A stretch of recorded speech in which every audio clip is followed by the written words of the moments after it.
Russia Ukraine వ్యవహారం ఇక ఈ నెల రోజులు, ఈ డిసెంబరు జనవరి 20 లోపు తెలిపోవాలి.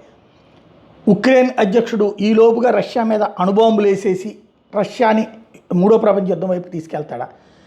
ట్రంప్ విజయం సాధించిన తర్వాత పుతిన్ కూడా దూకుడుని తగ్గించాడు. మనం ఉక్రెయిన్ అటాక్స్ చేసిన నార్మల్ అటాక్స్తో సరిపించాడు. పైగా రష్యాకి కొంత ప్రాబ్లం కూడా ఉంది. ఇంకో పక్కన సిరియాలో రష్యా స్థావరాలని లాక్కుంటున్నారు. రష్యాని సర్వనాశనం చేసేయాలన్నటువంటి కసితో ఉన్న టైంలో రష్యా జాగ్రత్త పడుతుంది. అయితే ఉక్రెయిన్ అధ్యక్షుడికి కూడా విషయం తెలుసు. రేపు ఈ 40 రోజులు అయిపోయిన తర్వాత, 50 రోజులు అయిపోయిన తర్వాత మళ్ళీ తనకి ఎత్తు అవుతుందని తెలుసు. అందుకని కొత్త ఎత్తు వేశాడు.